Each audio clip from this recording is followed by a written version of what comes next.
A little bit of a different topic today. Uh, just to get it out of the way, as you've seen with the title of this video, we're going to be talking about maybe societal collapse and the paranoia that a lot of people can have that drive them to getting into old-fashioned things like an axe. So, to answer the question of the video title, maybe a little, maybe a tiny bit. There's a lot to be learned from old-fashioned ways. And also, when you take a hand tool and you're able to process an entire tree, and sometimes you're able to destroy that hand tool before you process that tree, but it feels great. Doing it by hand feels very good. So it isn't all paranoia. There's a lot to axes. And if you learn about the history, I would say that has nothing to do with paranoia. But if you buy axes just because you think it might be a good idea to have these, maybe that's a little bit of that. And what are we talking about when I say paranoia? We're talking about when energy isn't as affordable. A time when maybe the chainsaw wouldn't be viable because you can't afford gas or you can't procure gas. A time like that would be really bad.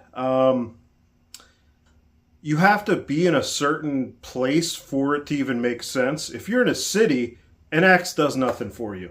If you're in a rural area or kind of a spread out suburban area, maybe the axe would help in that kind of scenario where there's kind of an economic collapse or energy crisis. It doesn't exactly help with food. There's little noises going on. It doesn't exactly help with food, having and learning and using axes, knowing how to be efficient with them. But if there's no electricity, and you have firewood, you can cook food. You can boil water. If you can't get clean water through plumbing, you can boil, bodies of water that you might not drink without sanitizing or purifying, whatever you want to call it. So when it comes to this paranoia, when it comes to, thinking there's some kind of crisis going on, and an axe will be more useful than it is in modern times in most places. The paranoia part is that it's probably not going to happen, but it's happened many times. Many generations have experienced food scarcity, war, a lack of resources. And if you have a hand tool like an axe, you could technically build a house with just that axe. You could build a shelter. But in most times, things aren't so easy to do. Just because you have the tool doesn't mean you're allowed to do anything. You might just have to starve to death, unfortunately. But where does this paranoia actually work for us? Well, I think back to a natural disaster or any kind of storms. If you have an axe and there's no way to get gas and there are roads blocked where, sure, we can't use vehicles anymore, but maybe we got, carts. Maybe we're pulling carts with horses. Okay, let's bring it all the way back. Or you could have a hand cart and you need to clear a road. An axe can do that. But one specific instance I can think of where it kind of relates to this, every now and then I'll watch videos on YouTube about tornadoes, and there are some really devastating tornadoes that have happened that have been documented. It's partially, fully, and mostly through like storm chasers. There's two that come to mind, the Gerald tornado and the Joplin tornado. And I believe I'm not really sure which video I watched, but in the comments, I read a comment, and now I can't verify this is real, but it could be real. That's why this is important to talk about. In one of the comments, someone said something like this. He said, my grandfather built us a storm shelter about 20 years ago, and he died. And right before he died, he said something to the effect of, oh, it looks like, I wasted my time building that storm shelter. And the commenter, this gets me a little emotional. The commenter said, over 10 people got into that storm shelter. I think maybe 20 people, neighbors came in, and it saved their lives. The homes were completely destroyed. Tornadoes can get so bad. I think the Gerald tornado, which is in Texas, about maybe an hour or two away from Austin, Texas, it was so powerful, it lifted up so much debris that it was abrasive, and it skinned cows. Now, there might not be any trees left. Those trees might be stumps after something like that. But almost no tornadoes are that aggressive. Being prepared more than you need to be, there's nothing wrong with that, especially when it's a hobby and it gives you some. So I just want to interject here. I'm going to show some pictures of these tornadoes I've been talking about. First of all, I'm not sure if the axe is high on the triage list, and the triage list is basically, what are the biggest things we need to deal with first. I don't think that's what it would be. I think, water and eating is probably one of the most important things. Maybe eventually, housing, keeping warm.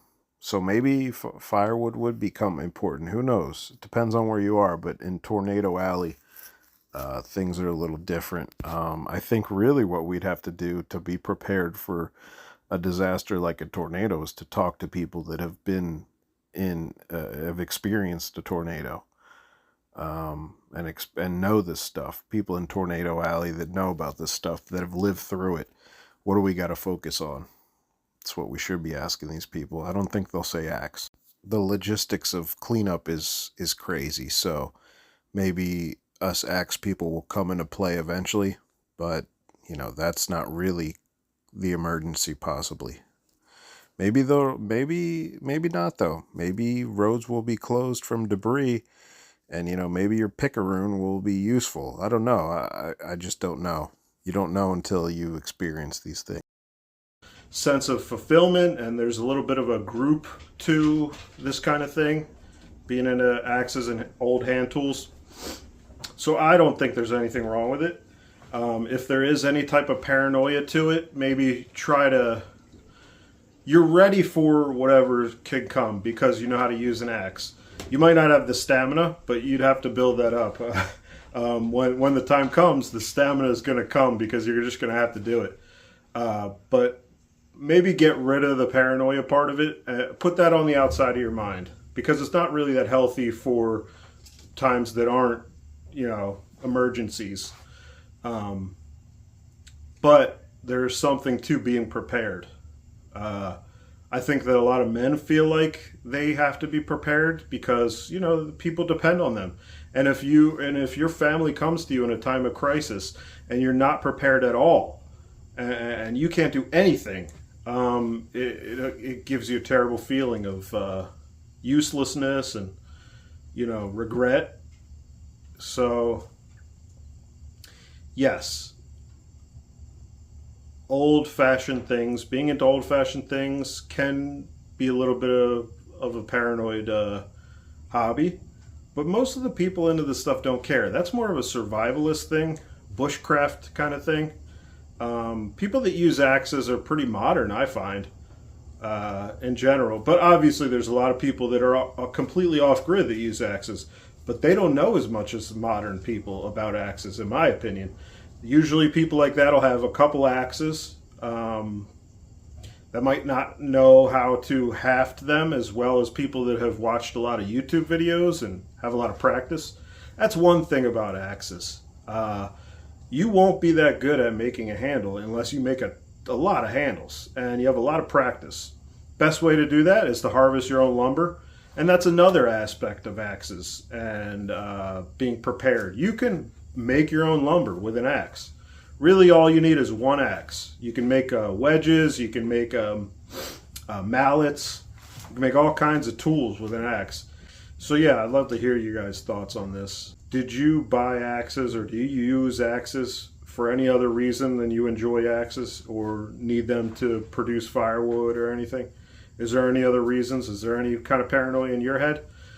Do you have a stock of food that'll last for 25 years in some, in some closet or something?